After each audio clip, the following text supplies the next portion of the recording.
What's good? I'm Laura. I'm Dee, and welcome to Spill the Tea with Laura and Dee. Oh yeah, absolutely. All right, what's our topic this week? So our candid convo for today is running numbers to budget for our next flip. Okay. So we're talking through budget, ARV, and purchase price. What is ARV? After reno value. Yes. I've always heard it as after repair value Or too. repair value. It's you could swap it, I think. I feel like it's just a way for them to feel. Yes, it is the value of the property once it's been fixed and is ready to be resold. Mm-hmm. So how does that, what do you compare that to? Like, what do you do with that?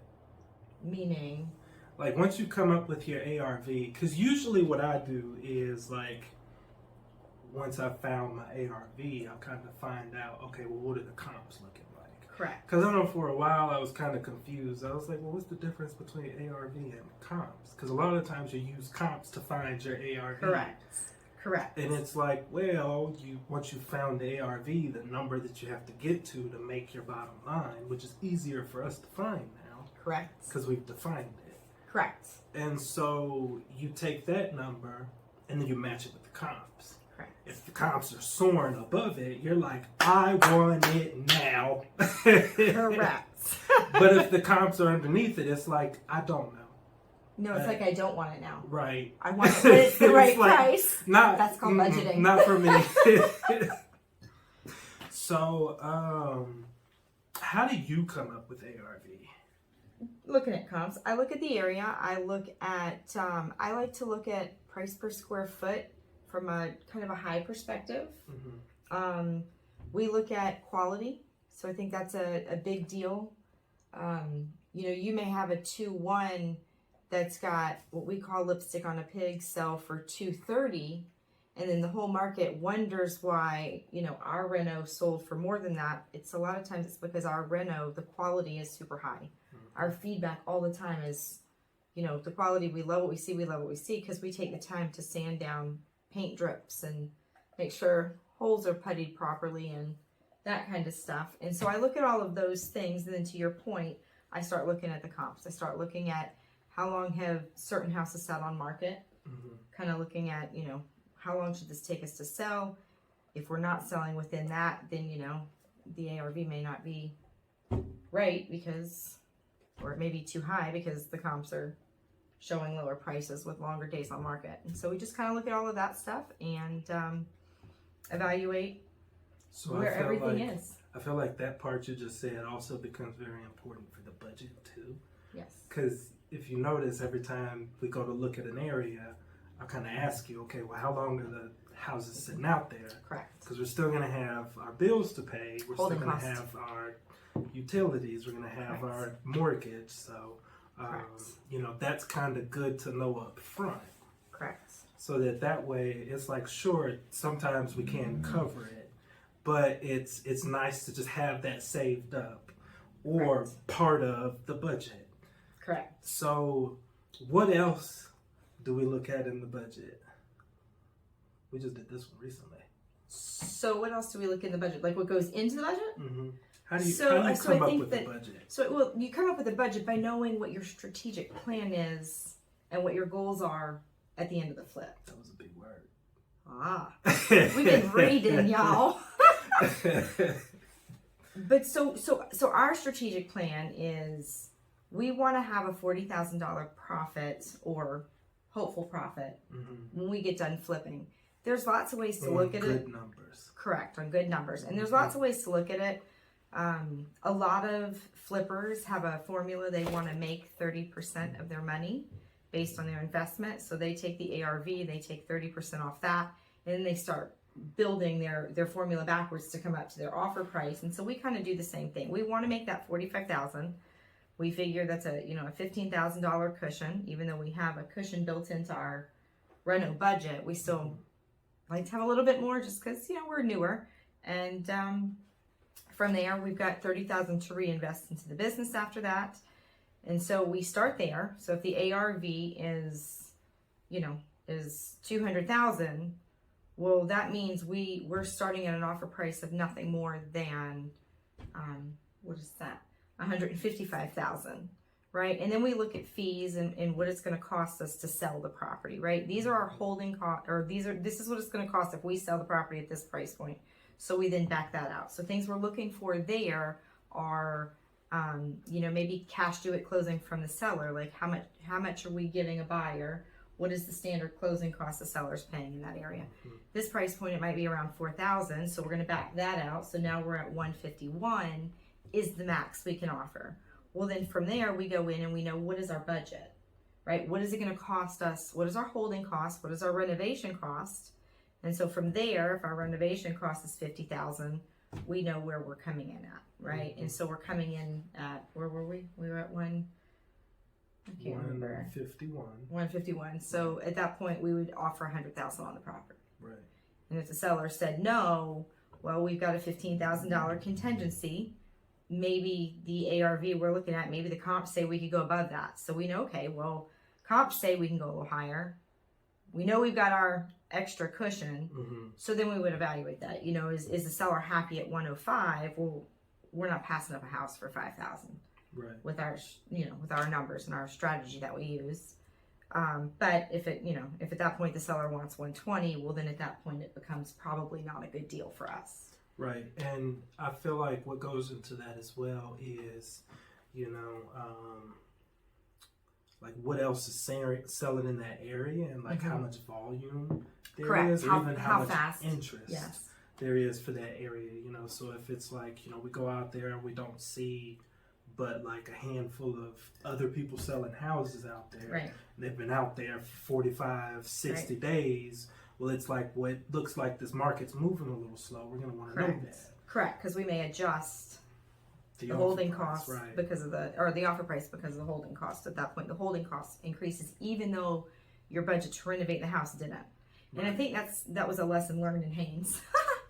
We held it for about 3 months longer, which put us in a substantially different listing market. Right. And it increased our holding costs. It wasn't terrible, but about $1,700. So right. Yes. That would have been nice. So that's had in our pocket. Put that in your budget.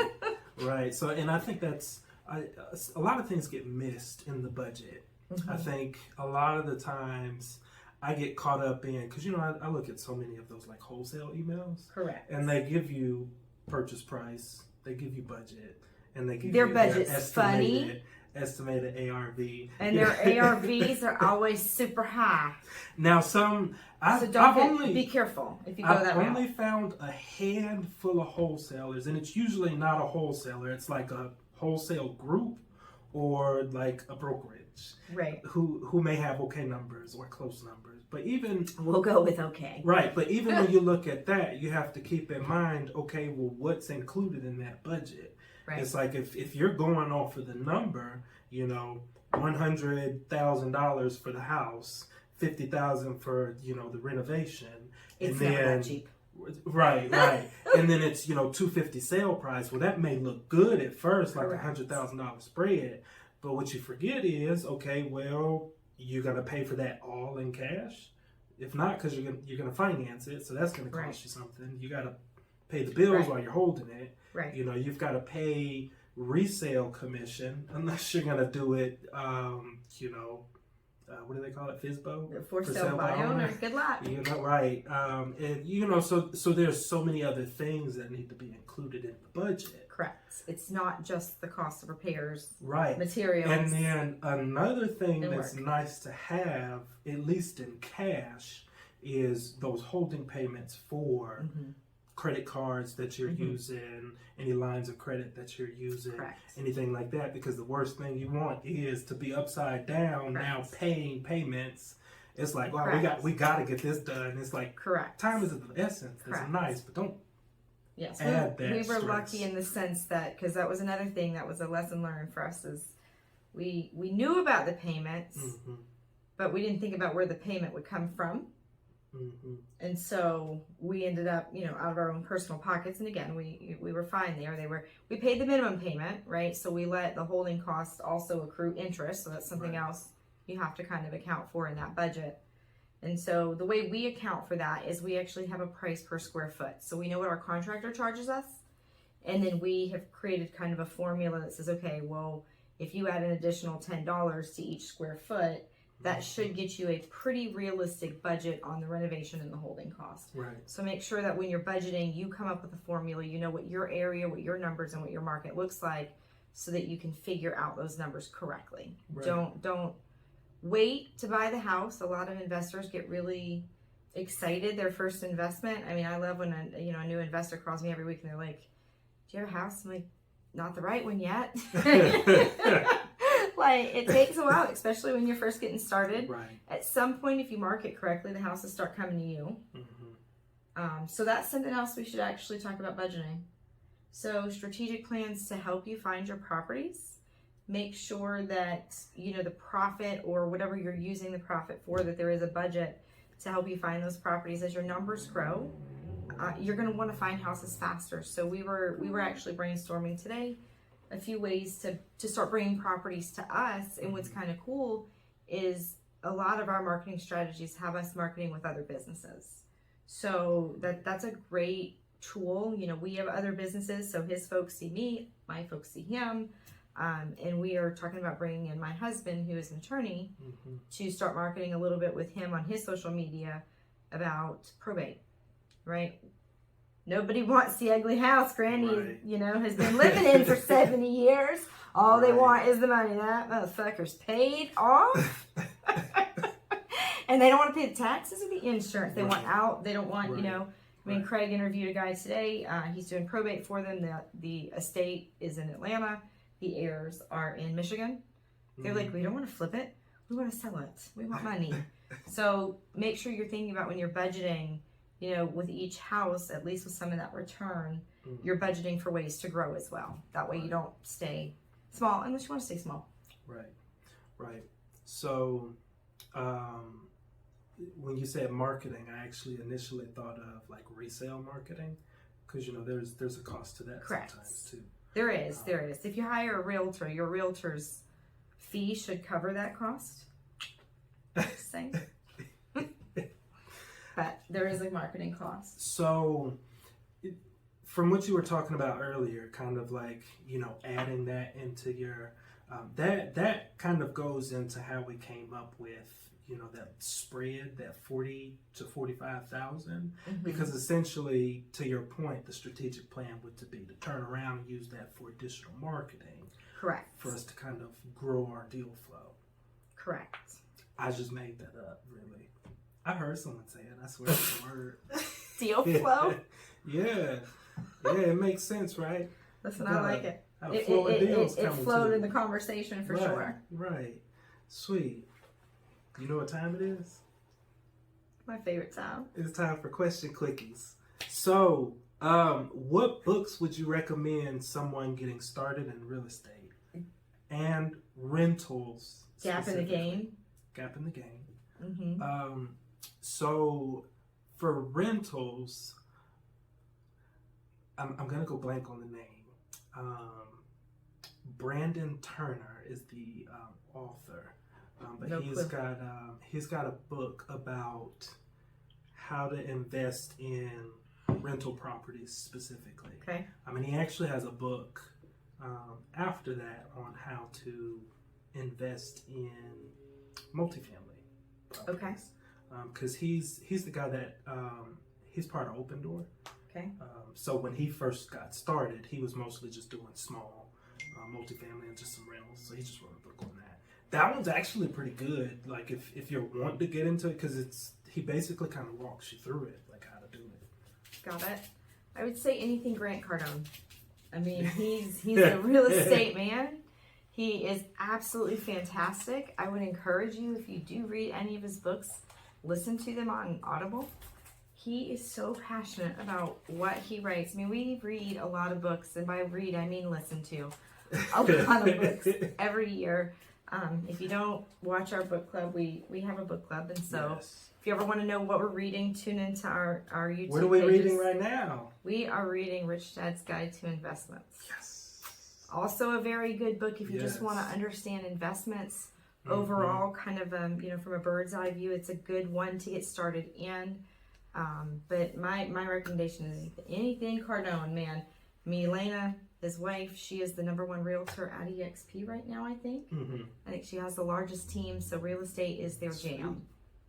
And they teach you how to do it 10 times. 10x. So this one's for you. Okay. Last time you mentioned 30, 60, 90. Can you kind of explain what a 30, 60, 90 is? I can. So business planning 101. You should have a business plan, meaning you should know what quantity of money-making activities you should do on a daily basis. So like for me as a realtor, if I want to hit my numbers, I need to have 36 real estate conversations a day. That means during my lead gen time, I have to make enough calls to talk to 36 people a day, right? So that's step number 1. Step number 2 is understanding how you're getting to those numbers, right? So it's your roadmap and your plan. It's called a 135. It's your roadmap and plan on how you're going to get to the financial goal you're trying to achieve. And what a 30, 60, 90 is once you have those 2 pieces of papers filled out and you know what your plan is, you know how you're going to get there, the 30, 60, 90 is your strategic planning on what you're going to do in the first 30 days to implement whatever's on these 2 sheets, in the next 60 days, whatever's on these 2 sheets, and then the next 90 days, right? So most of us, we are amazing at the beginning and we're amazing at the end, right? We know where to start and we know where we want to go. The problem is we don't have the roadmap to get from here to here. Right. And so your 30, 60, 90 is kind of the final piece that organizes that plan. And you should have a 30, 60, 90 for almost every aspect of your life every month. Something you should look at monthly. That was a good way of putting that. So, the third one is for me. So, what was it? I think last episode or either the one before, someone asked like our deepest, darkest secret. And I mentioned about the house. So, it was 1110 Oak Knoll Terrace. Okay. So, it's back on the market. It's a cute little one. It's like this big. Well, what's funny is like, so when I first saw it, when it was originally for sale, somebody picked it up probably a week after me for about $10,000 more than I had it under contract. Ooh. Right. And so, and honestly, when I told them I wasn't going to do it, they even offered it for cheaper. I was like, no. No. Cut. No. And so they got somebody to pay like I think $80,000 for it. And do you remember that house we went and looked at? It was recently. We wanted it because we wanted to go up, but everywhere in the house was tore up from the floor up. But then the bathrooms were done up really nice. Exact same scenario. Why does everybody start in the bathroom? Y'all don't start in the bathroom. That is an expensive room to start in. I'm like, what y'all doing? Selling the bathrooms? Like, don't start in the bathroom. Start in a bedroom. Please, dear God, if you are on your first flip or your second flip, start in the bedroom. Start in the living room. How about starting with the floors and the structure? Right. Like put your sheetrock together. Like there was no subfloor in most of the rest of the house. They're so pretty. Oh, right. So, but yeah, it looks like, they ended up, I think they ended up losing money on that. I can't tell because it looks like when you look at the sale record, they went backwards on it. Okay. So, I mean, like I said, it's still out there. Yes. It's under contract. And this is a good piece of advice too that I don't think you realize you just gave. Go back and watch houses you miss out on. Mm-hmm. We go back a lot and we look up and we see, okay, what did they sell for? Okay, why would somebody pay that in this area? What are they seeing that we're not? Exactly. And you can kind of see other strategies. Mm-hmm. Yeah. Right? Or you can just be like, you know what? That could have been chicken butt. Right. You said that's right. Right. So, and that was an area where when I was looking at that, I was looking at it for buy and hold because that area had not changed. They had not turned, but it was going to. Correct. But it was like a 3, 4, 5 year thing. Right. So I was going to be putting tenants in it, doing like a Section 8 or, doing, prison housing or something like that, honestly. Right. Section 8, if you're thinking about buying and holding. They pay. Like, they pay and they repair when the tenants don't. And the tenants never want to leave. Mm-hmm. Like, ever. They don't. They will fight you. They will be mad. They will be mad, and it will cause some awkward situations for your buyers afterwards. Yes. Mm-hmm. Yes. So, let's see. I think that was. Any more questions? No, I think that was it. So, that wraps it up for today. Any last thoughts? Go find a flip. Yes. So call us with questions. Yes. Post them below. Yes. So, slow down before you buy the flip, though. Run your numbers first. Yes. Build a team too. Get a good team and have a strategy. Run your numbers and stick to it. Then get you a flip. So thanks for joining us today on Spill the Tea with Laura and Dee. As always, if you have any thoughts, any questions, leave them in the comments. Also, if you found this helpful or entertaining, please like or share or comment. Follow us as well. Hit the little bell icon.